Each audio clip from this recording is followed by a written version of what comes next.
মার্কিন প্রেসিডেন্ট ও ব্রিটিশ গণমাধ্যম বিবিসির দ্বন্দ্বে সমঝোতার লক্ষণ দেখা যাচ্ছে না। গণমাধ্যমটির বিরুদ্ধে মামলা করার পাশাপাশি মোটা অঙ্কের ক্ষতিপূরণ চাওয়ার হুমকি দিয়েছেন ডোনাল্ড ট্রাম্প। তবে বিশেষজ্ঞরা বলছেন, বিবিসির বিরুদ্ধে যুক্তরাষ্ট্রের কোনো আদালতে মামলা করলে তা যথেষ্ট ফলপ্রসূ হবে না।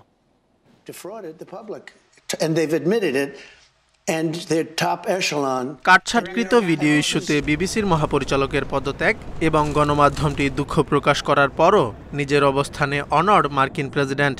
বিবিসির বিরুদ্ধে মামলা করার ঘোষণা দিয়েছেন ডোনাল্ড ট্রাম্প।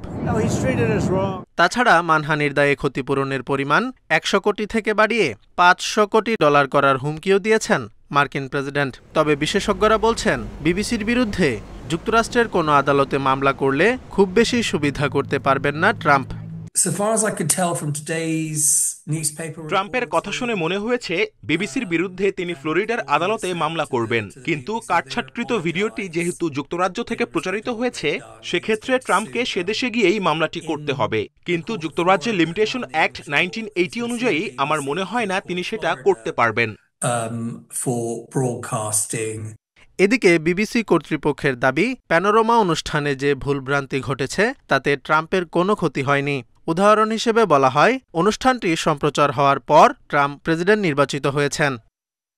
তবে ট্রাম্প মামলা করার হুমকি দেয় অনেকটা সিদ্ধান্তহীনতায় ভুগছে গণমাধ্যমটি। ফ্লোরিডায় মামলা হলে সেখানে আইনজীবী নিয়োগের পরামর্শ বিশ্লেষকদের।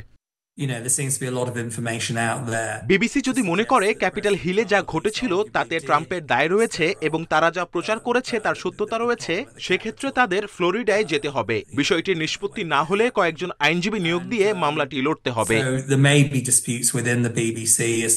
বিশ্লেষকরা এও বলছেন, ট্রাম্পের মন গলাতে ব্রিটিশ সরকারের কাছে গোপন চ্যানেলের মাধ্যমে হস্তক্ষেপের অনুরোধ করতে পারে বিবিসি। এক্ষেত্রে ব্রিটিশ প্রধানমন্ত্রীও সমঝোতার চেষ্টা করতে পারেন বলে মত তাদের। Zobayer Hossain, Independent news.